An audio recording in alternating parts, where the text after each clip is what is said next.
So what are we driving? Well, there's a lot of talk about double cab bakkies. There's always a lot of talk about double cab bakkies in our market, but Isuzu's just finally brought its new D-Max here, and Ford has announced its all-new Ranger, and they've shown photographs of it.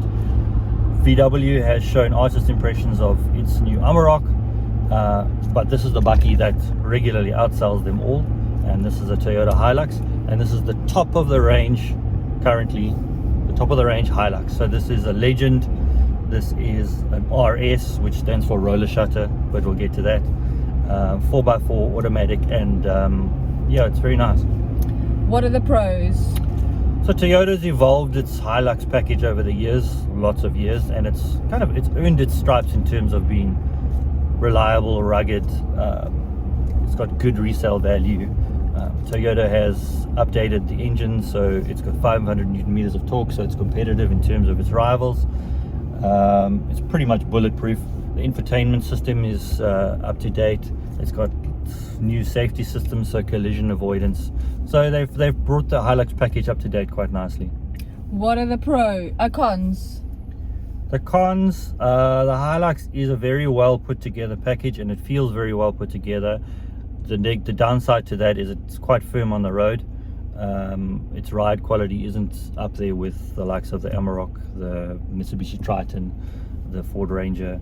So ride quality, you do give up a bit of ride quality, and also this cabin is fairly tight. If you consider, and we didn't have the car seats in, but forgot the kids again. Yeah, so if you consider with our car seats in how tight the back is, leg room and stuff, compared with its rivals, it is quite small. Yeah, even Harry commented that he said, "Hey Dad, why is it so small in the back here?" Yeah, so that is a negative, and I'm not sure why the cabin is so small, because it is a fairly modern package. Aren't all double cabs a bit tight in the back? Some of them get it right better than others.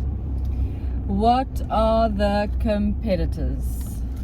Well, so there's a VW Amarok, obviously sells quite well. There's the Isuzu D-Max, which already sells very well, and the new generation's coming.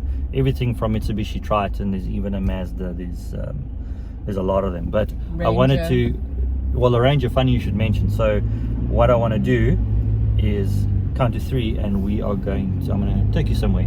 Okay. Ooh, okay. 1, 2, 3.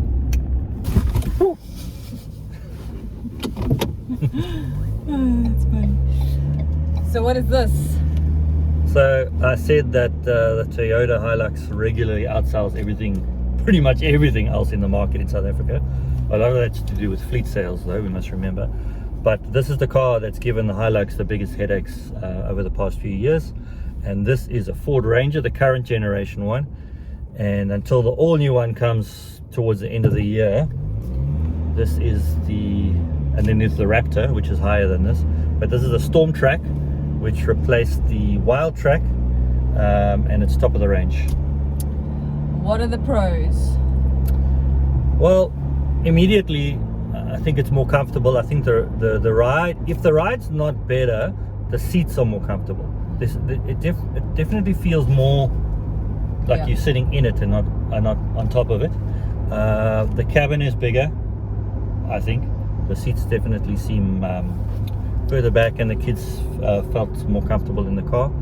And as much as Toyota's done in terms of its infotainment and its safety and its materials, I think the current Ranger package has a better use of materials. There's soft touch on the steering wheel. The Sync 3 system is quite good. Yeah, you like the dashboard finish.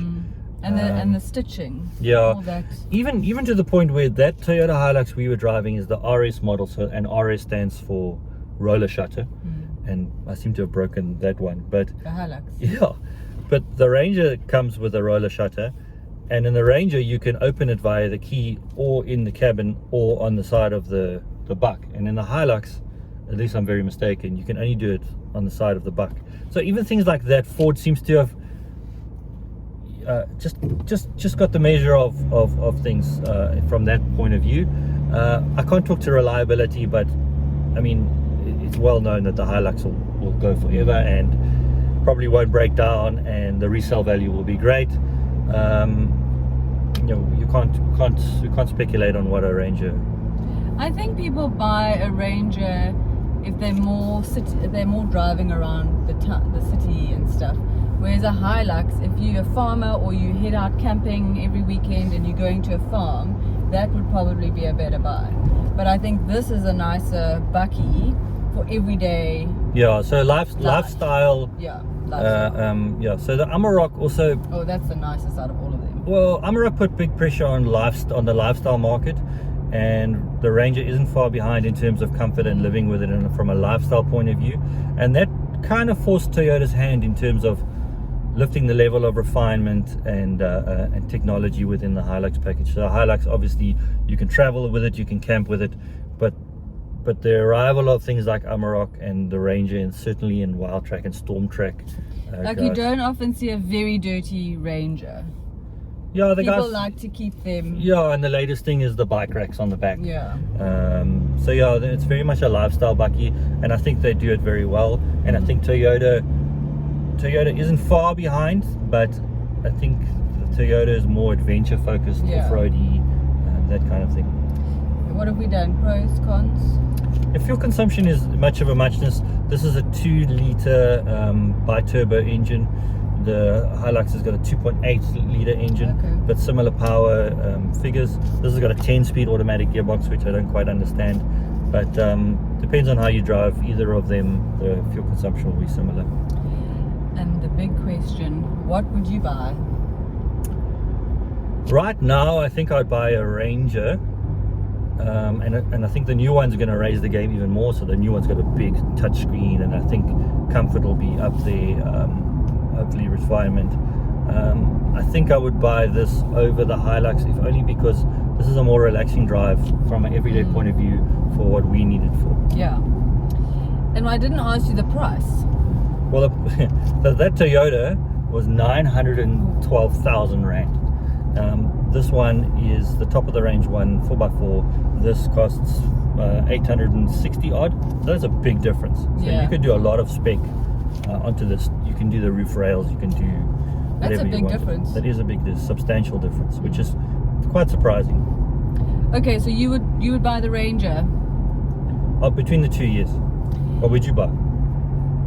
I'm not a bakkie fan. I don't find them very practical vehicles, to be honest. From a family point of view, we had one for 6 months as a long term, and we struggled a bit with it. From a practicality point of view. Yeah, I find it tight for the kids in the back, and then you go and do all your shopping, and you can't always throw your shopping in the back of your bakkie, so then you end up with your shopping in your car.